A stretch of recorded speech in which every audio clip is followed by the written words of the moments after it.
Hello guys, welcome back to our channel ASMIQ। आज मैं लेके आया हूँ सीटेट की सबसे महत्वपूर्ण इंपॉर्टेंट EVS पर्यावरण अध्ययन की एक वीडियो, जिसमें आपका जो सीटेट एग्ज़ाम चल रहा है उसमें आपका जो भी EVS का पोर्शन है, मैं वन लाइनर क्वेश्चन लेके आया हूँ। उसमें पूरा आपका EVS का पोर्शन कवर हालांकि पूरा हो जाएगा।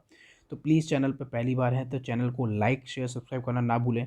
और इसकी EVS की पर्यावरण अध्ययन की पहले भी मैंने वीडियो वन लाइनर डाल रखी, जिसमें से काफ़ी क्वेश्चन फंस रहे हैं 2 दिन में, मैंने देखा है।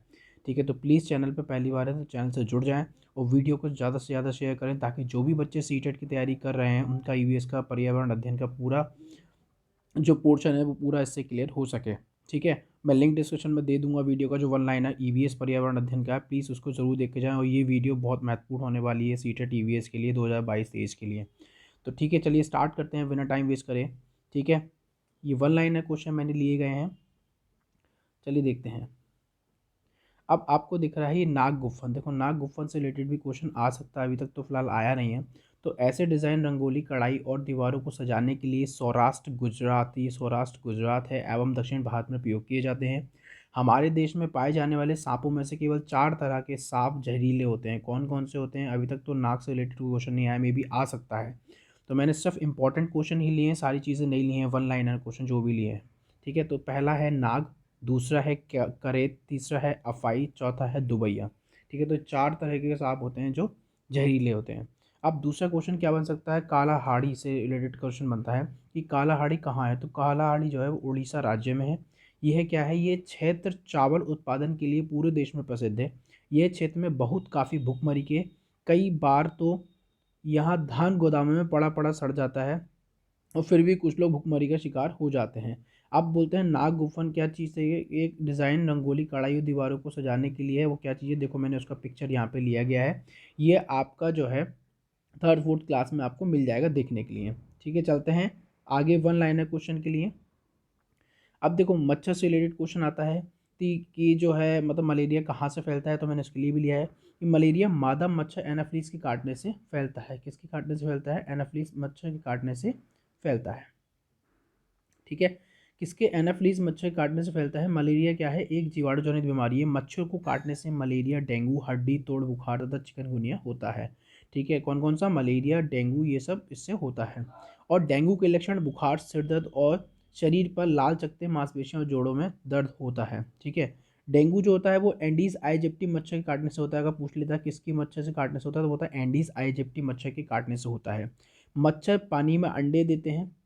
ठीक है, अंडों से लार्वा तथा लार्वों से मच्छर उत्पन्न होते हैं। ठीक है, अंडों से लार्वा तथा लार्वा से मच्छर उत्पन्न होते हैं। और 1901 ईस्वी में रोनाल्ड रोस ने इसकी खोज की थी। मादा एनाफ्लीज के काटने से मलेरिया होता है। किसने की थी? 1901 में रोनाल्ड रोस ने की थी, ध्यान रखना चीज़ को। और इनकी पंखें छींटदार होती हैं। रोनाल्ड रोस ने सिकंदराबाद के सरकारी अस्पताल में मलेरिया संबंधी परीक्षण किया था। अगर पूछा है कि रोनाल्ड रोस ने सबसे पहले परीक्षण कहाँ किया था, तो कहाँ किया था? सिकंदराबाद में किया था। ठीक है, चलते हैं आगे। एनीमिया के रिलेटेड क्वेश्चन आता है कि एनीमिया खून में हीमोग्लोबिन के कारण होता है। तो क्या होता है? एनीमिया किसके कारण होता है? हीमोग्लोबिन के कारण होता है। और माउंट एवरेस्ट से रिलेटेड क्वेश्चन आता है। माउंट एवरेस्ट पर कदम रखने वाली प्रथम महिला जुको जुंको तोबई थी, ये जापान की थी। और बछेंद्री पाल विश्व की कौन सी महिला थी? 5वीं महिला थी जो माउंट एवरेस्ट पर कदम रखी थी। बछेंद्री पाल कहाँ की थी? तो उत्तराखंड के गढ़वाल जिले के रहने वाली भोटिया जाति की थी। देखिए ये आपको दिख रहा है, ये बछेंद्री पाल जी हैं। ठीक है, तो उत्तराखंड की है, माउंट एवरेस्ट पर चढ़ने वाली 5वीं महिला है। चलते हैं आगे।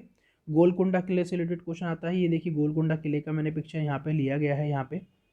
ठीक है, तो गोलकुंडा कहाँ है? तो गोलकुंडा का किला हैदराबाद के नज़दीकी मूसी नदी के तट पर स्थित है। इसको निर्मित करने में करने में बड़े बड़े पत्थरों का उपयोग किया गया है। और गोलकुंडा का किला वारंगल के राजाओं के द्वारा मिट्टी से निर्मित किया गया था। बाद में इसे कुतुबशाही सुल्तानों ने पत्थरों से निर्मित किया। और किले की बाहरी दीवार पर 87 बुर्ज है। ठीक है, तो वन लाइनर में वो पॉइंट में दे देगा कि कौन कौन से इसके मेन पॉइंट हैं, तो ध्यान रखना।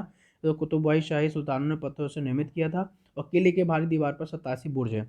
ठीक है, अगर आपको इसकी PDF चाहिए तो मैंने लिंक डिस्क्रिप्शन में टेलीग्राम का दे रखा है, तो आप आज से वीडियो की जो PDF है वो भी उससे प्राप्त कर सकते हैं। ठीक है, अब सेकंड पॉइंट क्या है इसका गोलकुंडा का? वो है औरंगजेब ने 1687 में यानी 1687 ईस्वी में गोलकुंडा के किले पर कब्जा किया था। उसे गोलकुंडा पर कब्जा करने में 8 महीने का समय लगा था। ठीक है, गोलकुंडा का अंतिम सुल्तान अबू हसन था, अबुल हसन। क्या नाम था गोलकुंडा का अंतिम सुल्तान? अबुल हसन था। हैदराबाद में एक म्यूजियम है जिसमें गोलकुंडा के शासकों के द्वारा उपयोग में लाई गई वस्तुएं रखी गई हैं। ठीक है, तो ठीक है, ये आपको देखो गोलकुंडा का पिक्चर आपको हैदराबाद में जो है उसका दिया हुआ है। ठीक है, चलते हैं आगे। शायद में क्वेश्चन देखो, ये बहुत एक क्वेश्चन आ सकता है सुनीता विलियम्स का। ठीक है, ये भी ईवीएस से रिलेटेड क्वेश्चन है कि भारतीय मूल महिला की अमेरिकन महिला सुनीता विलियम्स 9 दिसंबर 2006 को अंतरिक्ष में पहुंची थी। सुनीता विलियम्स कब पहुंची अंतरिक्ष में?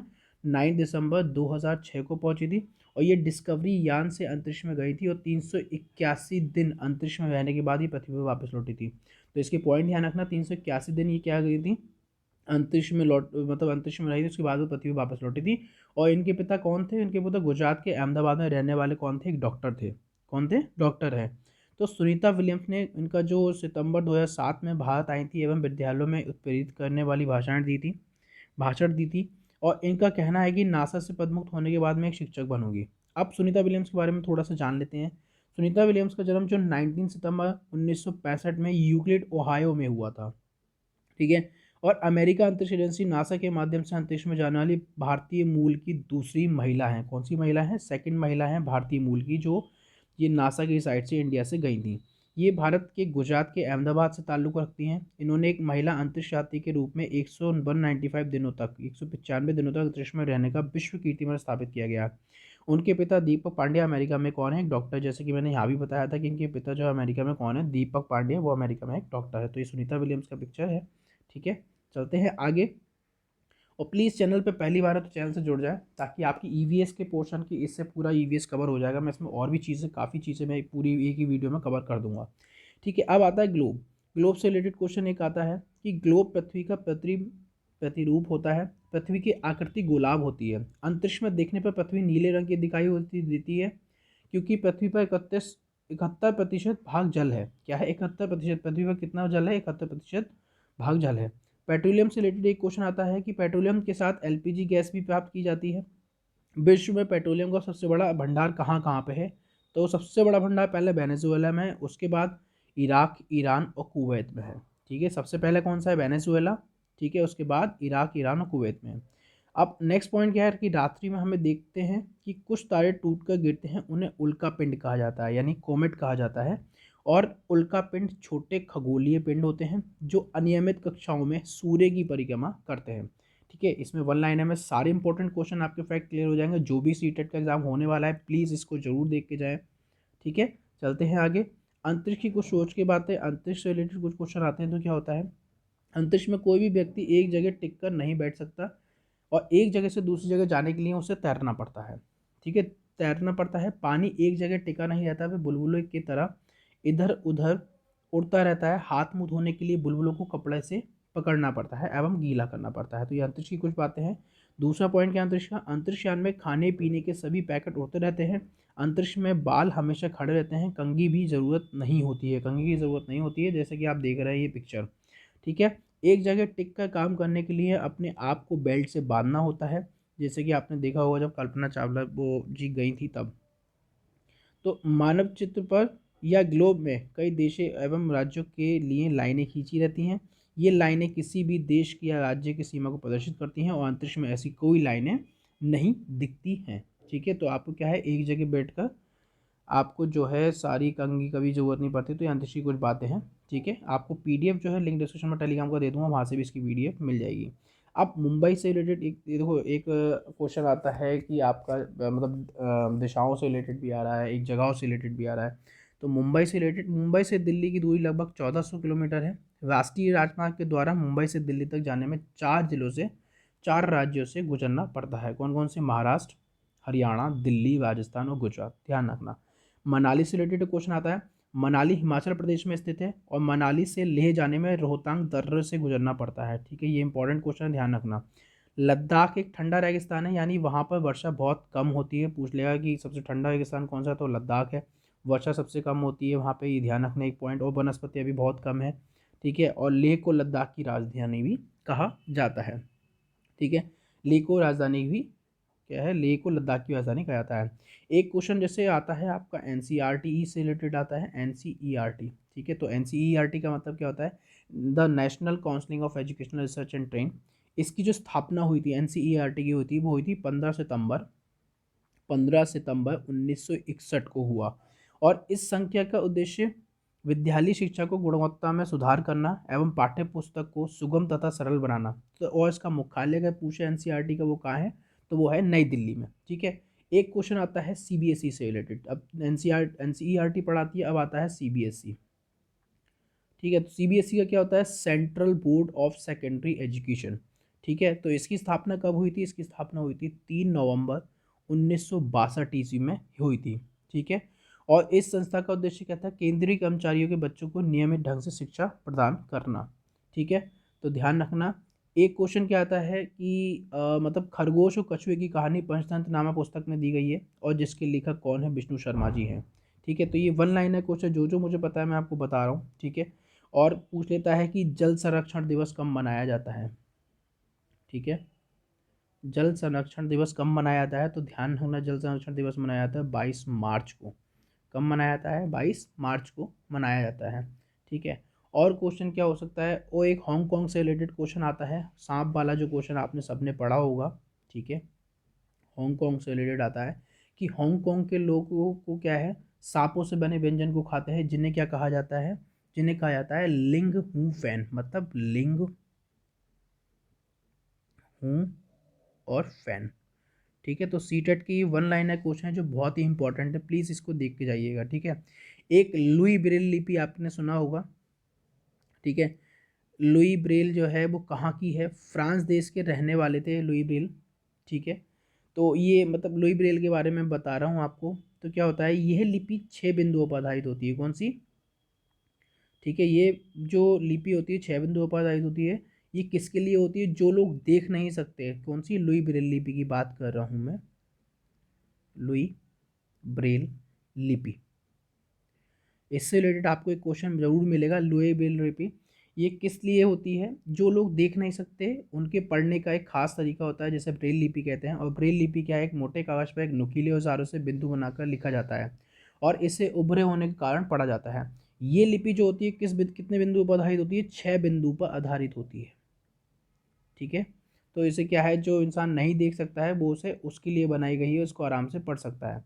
और इसका आविष्कार जो किया था वो किसने किया था, वो किया था लुई ब्रेल ने। तो ध्यान रखना, ब्रेल लिपि से क्वेश्चन जरूर आता है, किसने किया था, लुई ब्रेल ने किया था। और लुई ब्रेल कहाँ के थे, तो लुई ब्रेल थे फ्रांस देश के रहने वाले थे। जब ये 3 साल के थे तभी नुकीले औजारों के चलते उनकी आंखों की रोशनी चली गई थी। ठीक है, और लुई ब्रेल की एक प्रसिद्ध पुस्तक भी है, तो वो कौन सी है, प्रसिद्ध पुस्तक का नाम जो है वो कौन सा है, तो उसका नाम है new method for representing of dots.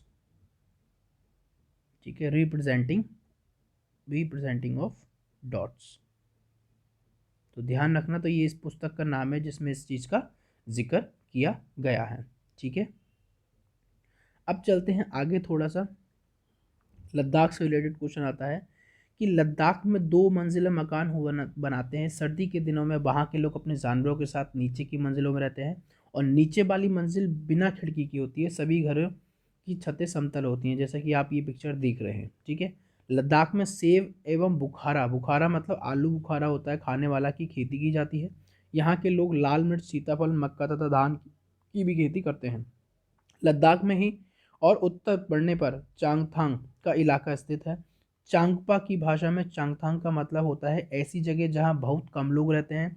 ऊंचाई पर जाने में हवा में ऑक्सीजन की मात्रा कम हो जाती है, और वायु दाब भी कम हो जाता है, और सांस लेने में परेशानी होती है।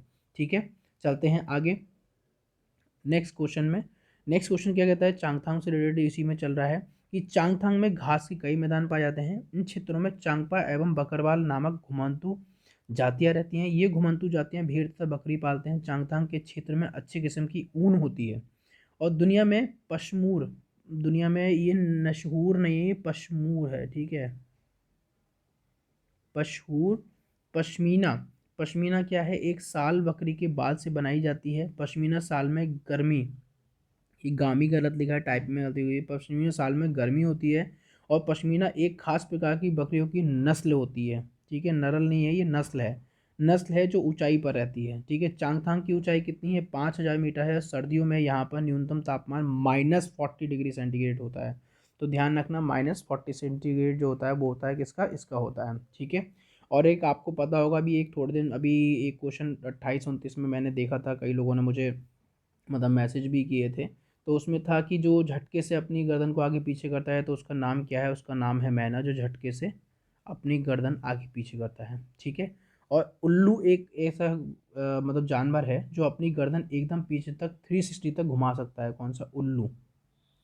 उल्लू जो है वो कौन सा है, अपनी गर्दन एकदम पीछे तक पूरी घुमा सकता है, ठीक है। चलते हैं आगे की ओर। तो मैनाओ से रिलेटेड एक क्वेश्चन आते हैं, ठीक है। अब एक क्वेश्चन क्या है आपका, इससे रिलेटेड भी आ सकता है, ठीक है। एक आता है जोजिला लेह को, एक जोजिला लेह से रिलेटेड क्वेश्चन आता है। जोजिला लेह को श्रीनगर से जोड़ता है। श्रीनगर झेलम नदी के तट पर स्थित है। झेलम नदी डल झील से प्रवाहित होती है और डल झील में 80 फुट लंबे हाउस बोट तैरते रहते हैं। हाउस बोट को कई बड़े घरों के अंदर छत पर लकड़ी की सुंदर नक्काशी होती है। इनमें खास डिजाइन होता है जिसमें खत्म बंद रहते हैं। श्रीनगर के ढल झील को झेलम नदी में कई परिवार डोंगों पर ही रहते हैं। अब एक क्वेश्चन आता है भूकंप से रिलेटेड। तो भूकंप मापने के यंत्र को सिस्मोग्राफ कहा जाता है, जैसा कि आप ये देख रहे हैं, ठीक है। भूकंप मापने के पैमाने को रिएक्टर स्केल बोला जाता है। क्या बोलते हैं? रिएक्टर स्केल बोलते हैं। रिएक्टर स्केल भूकंप की तीव्रता को मापने का एक मापक है। अमेरिका भूकंप विज्ञान इसका आविष्कार किसने किया था? चार्ल्स ए रिएक्टर और बेनो गुटेनबर्ग ने किया था। कब किया था? 1935 1935 में इसे तैयार किया गया था तथा भूकंप की तीव्रता सिस्मोग्राफ पर ऊंची लाइनों के रूप में दिखाती है। जैसे कि आपको ये ऊंची लाइनें, ये भी जो ऊंची लाइनें दिख रही हैं, ये सारी जो है ये हमें दिखाती हैं कि भूकंप की प्रेजेंट को दर्शाती हैं, ठीक है। एक क्वेश्चन आपका पर्यावरण से रिलेटेड भी आता है, ठीक है।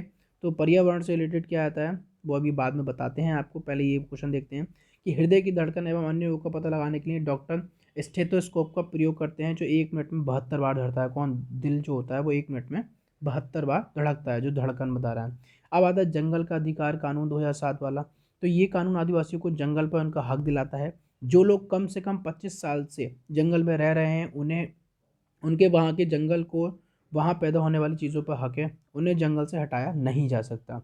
एक क्वेश्चन आता अब आपका आता है पर्यावरण से रिलेटेड 5 जून। आपको पता ही होगा इसका मुझे बताने की जरूरत नहीं, इंपॉर्टेंट क्वेश्चन है ये, कि 5 जून को विश्व पर्यावरण दिवस मनाया जाता है। और इसकी शुरुआत जब हुई थी, वो हुई थी 1974 में हुई थी, ठीक है। और विश्व पर्यावरण को सुरक्षित एवं संरक्षित करने के लिए संयुक्त राष्ट्र संघ का सम्मेलन स्वीडन की राजधानी कहाँ हुआ था? स्टॉकहोम में हुआ था, ठीक है। स्वीडन की जो राजधानी है कहाँ हुआ था? स्टॉकहोम, ठीक है। तो कहाँ हुआ था? स्टॉकहोम में जो हुआ था, इसको हुआ था कब हुआ था? 5 जून से 16 जून 1900 तक हुआ था, ठीक है। इसका उससे कब तक हुआ था ये?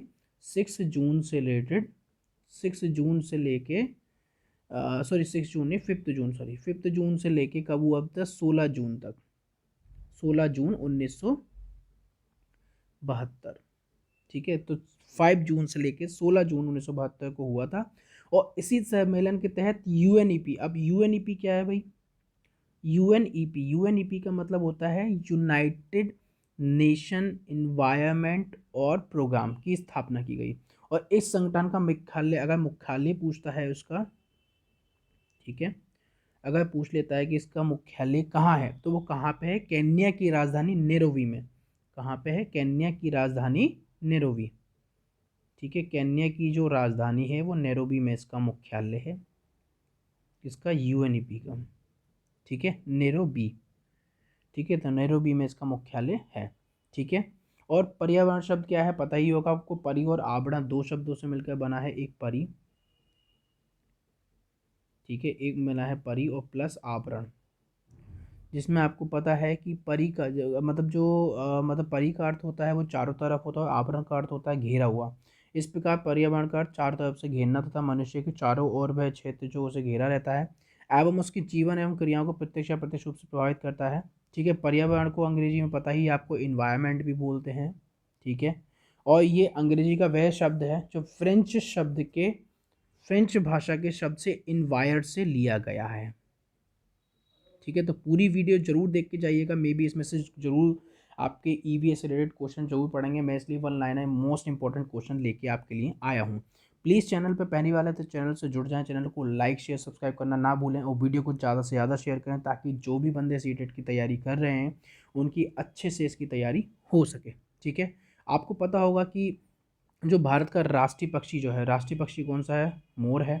ठीक है, मोर। और जो राष्ट्रीय पक्षी मोर है, इसे कब घोषित किया गया था? वो किया गया था 1963 को किया गया था। राष्ट्रीय पशु कौन सा है? मोर है। आपको वो राष्ट्रीय पशु जो है वो बाघ है। ये राष्ट्रीय पक्षी जो है हमारा मोर है। ठीक है, चलते हैं आगे की ओर।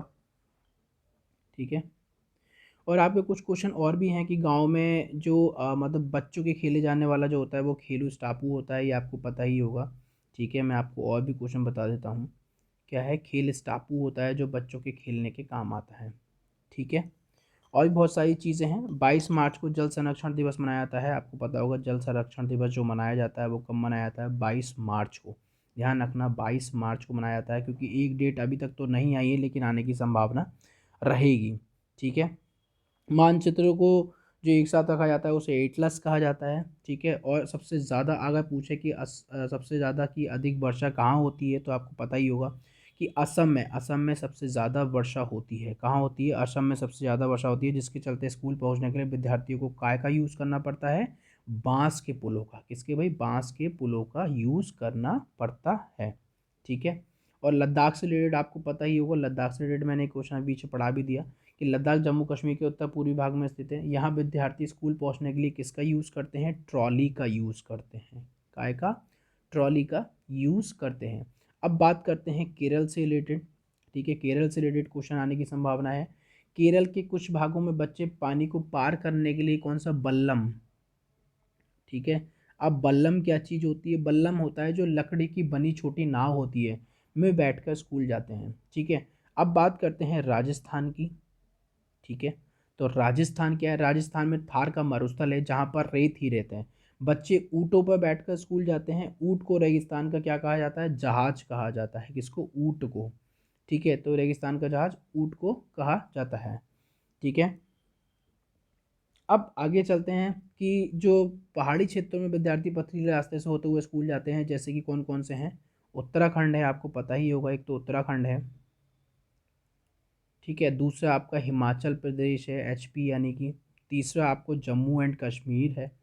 ठीक है, और जो दूसरा क्या होता है कि कौन कौन से जानवर जो है, छिपकली और मगरमच्छ की बात करें तो छिपकली तथा मगरमच्छ के कान होते हैं लेकिन दिखाई नहीं देते, और ये बंदे जो हैं अंडा देते हैं। क्या देते हैं? अंडा। अंडा और बच्चे कौन देता है? जिनके कान दिखाई देते हैं वो बच्चों को जन्म देते हैं, और जिनके कान नहीं दिखाई देते वो अंडे देते हैं। ठीक है, डायनासोर से रिलेटेड आपको पता ही होगा कि हमारा राष्ट्रीय पशु क्या है।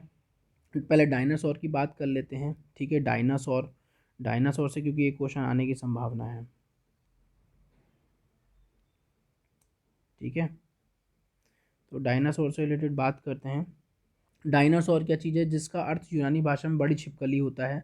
ठीक है, आज से 23 करोड़ वर्ष पहले, क्या 23 करोड़ वर्ष पहले से लेकर और 6.5 करोड़ वर्ष पहले तक हमारे पृथ्वी पर एक बड़े उल्कापिंड गिरने के कारण पृथ्वी पर डायनासोर विलुप्त हो गए थे। अब बात करते हैं राष्ट्रीय पशु की। ठीक है, तो राष्ट्रीय पशु आपको पता ही होगा, राष्ट्रीय पशु का वो कौन सा है? बाघ है। ठीक है, तो कौन सा है? बाघ। राष्ट्रीय पशु कौन सा है? बाघ हमारा है। ठीक है, इसे 1973 में, इसे क्या 1973 में भारत का राष्ट्रीय पशु घोषित किया गया था। ठीक है, अब बात करते हैं हाथी से रिलेटेड क्वेश्चन। अभी तक तो एक क्वेश्चन हाथी से रिलेटेड आ चुका है, तो हाथी की बात कर लेते हैं। हाथी के बहुत सारे क्वेश्चन आपको मतलब एक क्वेश्चन देखने को मिलेगा। ये क्या है? एक भूरे स्लेटी रंग का होता है। क्या? भूरा रंग होता है, स्लेटी। ठीक है, ठीक है, स्लेटी रंग का होता है। एक बड़ा हाथी एक दिन में कितना पत्ते खाता है? 100 केजी। ध्यान रखना, 100 केजी बोलते हैं, या 1 कुंटल। 100 केजी से ज़्यादा पत्ते और झाड़ियाँ खा जाता है। और हाथी बहुत कम आराम करता है, ये एक दिन में केवल कितना सोता है? 2 से 4 घंटे ही सोता है। ठीक है, कितना? 2 से 4 घंटे सोता है। और हाथी को क्या पसंद होता है? कीचड़ में खेलना अच्छा लगता है, ताकि उसके शरीर को ठंडक पहुंच सके। हाथी के कान पंखों की तरह होते हैं, जो हाथी को गर्मी लगने पर अपने कान हिलवाकर हवा लेते हैं। ठीक है, हाथी के 3 महीने के बच्चे का वजन जो होता है, 3 महीने के का कितना? 3 महीने के बच्चे का जो जन्म होता है तो उसका वजन कितना होता है? वो 200 केजी होता है। कितना होता है? 200 केजी होता है। और हाथियों के झुंड में केवल हथनियाँ और बच्चे ही रहते हैं। कौन कौन रहते हैं? हाथी और आ, हाथियों के झुंड में केवल हाथनी और बच्चे ही रहते हैं। अब आते हैं डल झील से रिलेटेड, आपको पता ही होगा डल झील, ठीक है। डल झील क्या है? डल झील में हाउस बोट बनाए जाते हैं। क्या बनाए जाते हैं? हाउस बोट बनाए जाते हैं, ठीक है। ठीक है, अब चलते हैं आगे थोड़ा सा। हाथी के बारे में हमने आपने पढ़ लिया, अब थोड़ा सा अलग देखते हैं। तो और हाथी के बारे में थोड़ी सी खास बात बता देता हूँ मैं, और हाथी के बारे में थोड़ा सा बता देता हूँ कि झुंड की सबसे बुजुर्ग हथनी उस झुंड की नेता होती है। कौन होती है? हथनी जो होती है वो उस झुंड की नेता होती है। और एक झुंड में कितने लोग रहते हैं? 10 से 12 हथनियाँ एवं बच्चे रहते हैं। 10 से 12 हथनियाँ एक झुंड में बच्चे रहते हैं।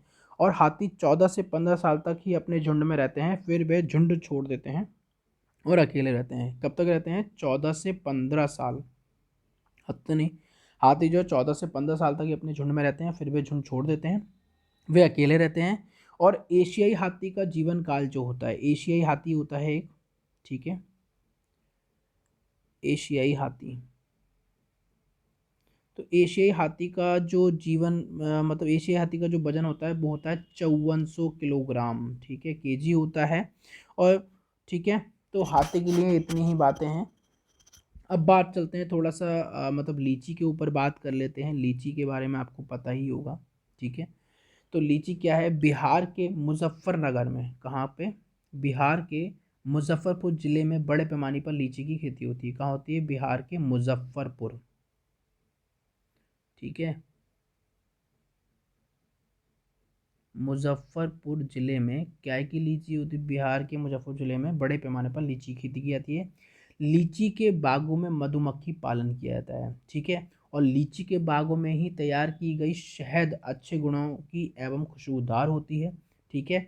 अब आता है मधुमक्खी पालन का रिलेटेड, ठीक है। तो मधुमक्खी की बात करते हैं, ठीक है, मधुमक्खी की बात करते हैं। तो मधुमक्खी से क्या होता है? मधुमक्खी पालन को क्या कहा जाता है? एपी कल्चर कहा जाता है, भाई आपको पता ही होगा। एपीकल्चर किसको कहा जाता है? मधुमक्खी पालन को कहा जाता है। और ये जो अंडे देती हैं, कौन? मधुमक्खियाँ जो अंडे देती हैं, तो मधुमक्खी उत्पादन का जो समय, सॉरी अंडे नहीं, मधुमक्खी उत्पादन का जो समय होता है वो कब होता है? अक्टूबर से दिसंबर। मधुमक्खी पालन जब होता है वो कब होता है? अक्टूबर से दिसंबर के बीच में होता है। तो ध्यान रखना, ये क्वेश्चन जरूर आ सकता है। अक्टूबर से दिसंबर के समय तक मधुमक्खी उत्पादन का समय सबसे बेस्ट रहता है, सबसे अच्छा रहता है। और अक्टूबर से दिसंबर तक का समय मधुमक्खियों के अंडे देने का समय होता है, ठीक है। और मधुमक्खी पालन के लिए उनके बक्से तैयार किए जाते हैं, और बक्से में नज़दीक चीनी से बना घोल भी रखा जाता है, ठीक है। अगर उसके छत्ते की बात करें तो हर छत्ते में एक रानी मक्खी होती है जो अंडे देती है, और छत्ते में कुछ नर मक्खी भी होती हैं, जो छत्ते में बहुत सारे काम करने वाली मक्खियाँ भी होती हैं। ये दिन भर काम करती रहती हैं। ये शहद के लिए फूलों का रस ढूंढती हैं। जब किसी मक्खी को रस मिल जाता है तो वह वहाँ एक प्रकार का नाच करती है, जिससे दूसरी मक्खियों को पता चल जाता है कि वहाँ पे रस प्राप्त हो गया है। और श्रमिक मक्खियाँ ही बच्चों को पालती हैं एवं छत्ता भी बनाती हैं। उनके द्वारा ही शहद उत्पादन की जाती है तथा इनको भोजन शहद होता है। इनका भोजन क्या होता है? शहद होता है। और नर मक्खी छत्ते के लिए कुछ खास काम नहीं करती है, ठीक है। कौन सी? नर मक्खी कुछ भी छत्ते के लिए काम नहीं करती है। अगर बात करते हैं वन से रिलेटेड की, ठीक है, कि जो जुलाई के प्रथम सप्ताह में वन सप्ताह बनाया जाता है। कौन सा? वन सप्ताह दिवस मनाया जाता है। वन सप्ताह दिवस मनाया जाता है। एक आता है आपका खिचड़ी से रिलेटेड, आपका क्वेश्चन आ रहा है बार बार, खिचड़ी जो आपका रेगिस्तान में है, आपको उससे रिलेटेड पता लग जाए। तो खिचड़ी क्या है? ये एक रेगिस्तान का एक इलाके में खूब पाया जाता है। इसे ज़्यादा पानी की ज़रूरत नहीं होती। इस पेड़ की छाल से, छाल से क्या होता है? छाल से दवा बनाई जाती है, और इसकी जो फली होती है, फली से सब्जी बनाई जाती है, ठीक है। और इसका एक पेड़ का जो काम, मतलब एक पेड़ का जो होता है वो होता है 150 से 250 साल तक एक पेड़ रहता ही रहता है, ठीक है। 150 से 250 साल के बीच में एक पेड़ रहता है, ठीक है। और इसकी जो छाल होती है उससे दवा बनाई जाती है, इसकी जो फली होती है उससे सब्जी बनाई जाती है, और इसके लकड़ी को कीड़ा भी नहीं लगता है। और फलों की, मैंने आपको बताया, फलों की कली की सब्जी बनाई जाती है, ठीक है। अब बात करते हैं थोड़ा सा खिचड़ी के बारे में। बात हुई खिचड़ी की रेगिस्तान के मतलब इलाके में पाया जाता है। इसकी जो लाइफ 150 से 2.5 साल होती है। इसकी पेड़ की छाल से दवा बनाई जाती है, और इसकी फलों की कली की सब्जी बनाई जाती है, ठीक है, तो इस लकड़ी को कीड़ा भी नहीं लगता है। अब बात करते हैं थोड़ा सा चिपको आंदोलन की। ठीक है, आपका पूरा ईवीएस का पोर्शन मैं इसमें कवर कर दे रहा हूँ। प्लीज़ इस वीडियो को ज़्यादा से ज़्यादा शेयर करिए ताकि जो सीटेट ईवीएस की तैयारी लोगों को अच्छे से हो सके। ठीक है, तो बात करते हैं सबसे पहले कि चिपको आंदोलन। तो चिपको आंदोलन के नेता कौन है? सुंदरलाल बहुगुणा, आपको सबको पता ही होगा, सुंदरलाल बहुगुणा हैं इसके, सुंदर लाल बहुगुणा। ठीक है, और इस आंदोलन की शुरुआत कभी उत्तराखंड के चमोली जिले से हुई थी। उत्तराखंड के चमोली जिले से इसकी शुरुआत हुई थी। और चमोली जिलों के कौन से गांव से हुई थी? तो रेणी एक गांव है, रेणी। ठीक है, तो रेणी गांव में 1970, कब? 1970 ईस्वी में हुई थी। और इस आंदोलन की शुरुआत किसने की थी? गौरा पंत ने की थी। किसने शुरू करी थी भाई चिपको आंदोलन की शुरुआत? वो करी थी गौरा पंत जी ने। किसने की थी? गौरा पंत जी ने कही थी। ठीक है, चलते हैं आगे की ओर। बिहार, और आपको लीची से रिलेटेड मैंने आपको बता दिया है। ठीक है, मक्खे से रिलेटेड बता दिया, हथनी से रिलेटेड बता दिया। एक क्वेश्चन आपका जरूर आता है, वो मे भी आने की संभावना है, जो इम्पोर्टेंट क्वेश्चन है वो आता है स्लॉथ से। ठीक है, अब आपको बताते हैं कि स्लॉथ क्या चीज़ है। ठीक है, स्लॉथ क्या है? ये भालू जैसे दिखते हैं। कैसे दिखते हैं? सबसे पहले स्लॉथ जो होते हैं ये भालू जैसे दिखते हैं। ठीक है, ये दिन में करीब 17 घंटे पेड़ों से सिर लटक कर मस्ती से सोते हैं। कितने घंटे तक? 17 घंटे। ठीक है, 17 आर, 17 घंटे पेड़ों से उल्टे सिर लटक कर मस्ती से सोते हैं। ये जिस पेड़ पर रहते हैं उसी के पत्ते खाकर पलते हैं, और इसलिए इन्हें कहीं और जाने की ज़रूरत नहीं पड़ती। जब ये अपने पेड़ के सारे पत्ते खा लेते हैं तभी से वे पास के पेड़ पर जाते हैं। और लगभग 40 वर्ष में अपना पूरे जीवन काल में ये मुश्किल से 8 पेड़ों पर घूमने की तकलीफ उठाते हैं। कितने? 8 पेड़ घूमते हैं ओनली। ठीक है, 40 वर्ष के अपने पूरे जीवन काल में ये मुश्किल से 8 पेड़ पर घूमने की तकलीफ उठाते हैं। ये सप्ताह में एक ही बार सोच करने के लिए उठते हैं। एक ही बार पेड़ से नीचे आते हैं, सप्ताह में एक ही बार। ठीक है, अब बात करते हैं थोड़ा सा बाघ की, जो हमारा राष्ट्रीय पशु है। ठीक है, बाघ से रिलेटेड क्या क्वेश्चन है कि बाघ की मूछें हवा में हुए कंपन को भी भांप लेती हैं और उसे शिकार की बिल्कुल सही स्थिति का पता चल जाता है। इससे इससे इन्हें अंधेरे में रास्ता ढूंढने में भी मदद मिलती है। ठीक है, और बाघ अंधेरे में हमसे कितना? 6 गुना बेहतर देख सकता है। ध्यान रखना, कितना? 6 गुना बेहतर देख सकता है। और दूसरा बाघ से रिलेटेड क्या क्वेश्चन है कि बाघ अपने इलाके में मूत्र, यानी कि आपको पता ही होगा पेशाब जिसको बोलते हैं, मूत्र या यूरिन, तो मूत्र करके अपनी गंध छोड़ते हैं। यहाँ इलाका कई किलोमीटर तक हो सकता है। एक बाघ किसी दूसरे बाघ के मूत्र की गंध को झट से पहचान जाता है। फिर उस इलाके में घुसना है या नहीं, ये तो उस बाघ की मर्जी होती है। ठीक है, और बाघ के मौके के अनुसार अपनी आवाज़ बदलता रहता है। गुस्से में अलग आवाज़ होती है, बाघिन को बुलाना हो तो उसकी अलग आवाज़ होती है, कहीं कर्राना हो तो कहीं गुर्राना। बाघ का गुर्राना कितने किलोमीटर तक सुनाई देता है? तो 3 किलोमीटर तक बाघ का गुर्राना दूर तक सुना जाता है। बाकी और क्या खास बात है? बाघ को जो बात होती है, तो बाघ होता है हवा से पत्तों के हिलने और शिकार के झाड़ियों से में मिलने से हुई आवाज़ के अंतर को भांप लेता है। बाघ के दोनों का बाहर की आवाज़ इकट्ठा करने के लिए अलग अलग दिशाओं में बहुत ज़्यादा घूम भी जाते हैं। ठीक है, अब और क्या है, हमारे देश में बाघ और अन्य कई जानवर की गिनती इतनी कम हो गई है कि इनके लुप्त होने के जाने का खतरा है। इसलिए हमारे देश की सरकार ने बचाने के लिए बहुत से जंगलों को सुरक्षा दे दी है। जैसे कि आपका आता है उत्तराखंड का जिम कॉर्बेट, आपको पता ही होगा, सबसे पहला पार्क जो है उत्तराखंड का जिम कॉर्बेट। ठीक है, तो उत्तराखंड का जिम कॉर्बेट नेशनल पार्क को राजस्थान के भरतपुर जिले में घाना अभ्यारण्य, और इन जंगलों में जानवरों का शिकार मना है। ये लोग जानवरों या जंगल को कोई नुकसान भी नहीं पहुंचा सकते। ठीक है, अब बात करते हैं थोड़ा सा हांगकांग की। ठीक है, हांगकांग, तो आपका पूरा ईबीएस का पोर्शन इसमें कवर हो जाएगा। प्लीज़ चैनल पे पहली बार है तो चैनल को लाइक शेयर सब्सक्राइब करना, ईमानदारी से वीडियो को लाइक शेयर करना ना भूलें, ताकि जो भी बच्चे सीटेट से रिलेटेड तैयारी कर रहे हैं उनकी अच्छे से तैयारी हो सके। तो हांगकांग से रिलेटेड क्वेश्चन क्या है? तो हांगकांग के लोग जो है वो क्या खाते हैं? सांप खाते हैं, और सांप से बने व्यंजन को क्या कहते हैं भोजन के लिए? लिंग हू फैन के नाम से जाना जाता है। ठीक है, लिंग हू फैन।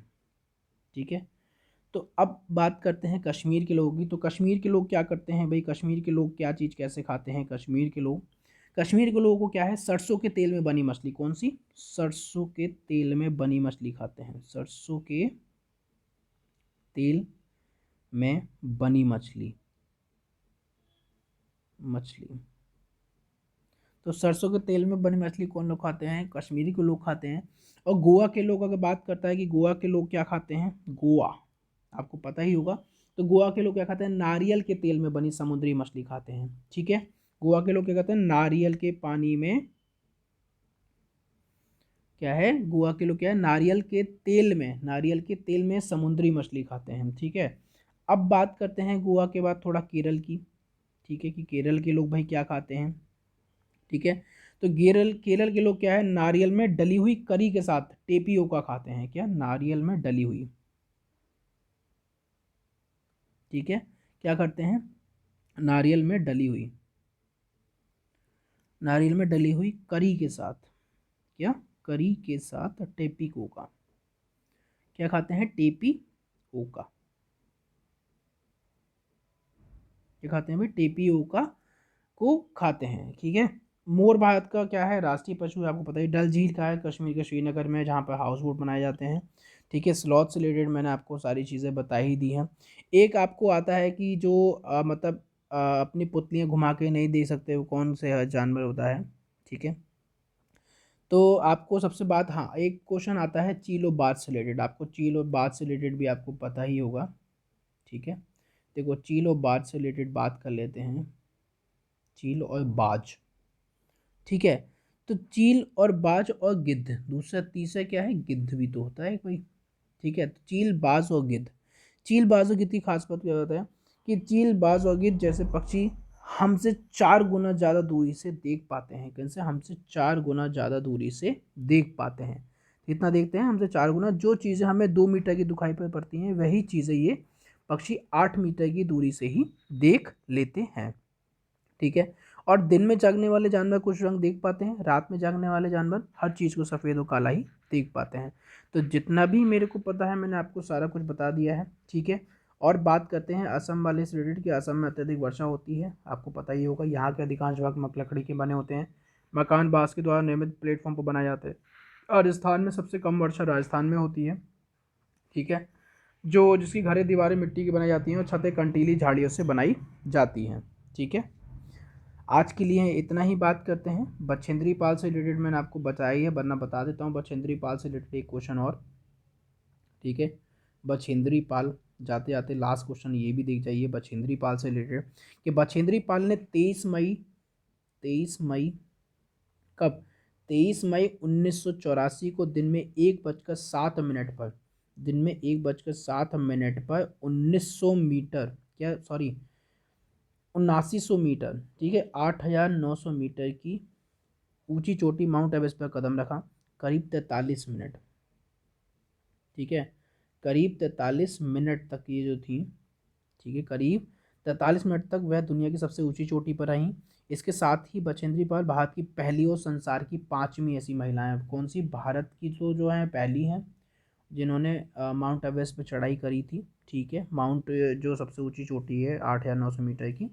ठीक है, और संसार की 5वीं महिला है कौन? बछेंद्री पाल। ठीक है, तो संसार की 5वीं ऐसी महिला बन गई जिन्होंने एवरेस्ट पर कदम रखा है। एवरेस्ट पर फतेह करने वाली ये प्रथम भारतीय महिला थी। और माउंट एवरेस्ट को नेपाल में सागर माथा तथा तिब्बत में चोमुलुंगमा के नाम से जाना जाता है।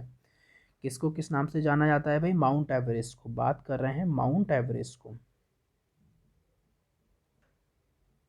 ठीक है, तो माउंट एवरेस्ट को नेपाल में तो कहा क्या कहा जाता है? नेपाल में कहा जाता है इसे सागर माथा। ठीक है, सागर माथा नेपाल में कहा जाता है, तथा तिब्बत में से कहा जाता है चोमुलुंगमा।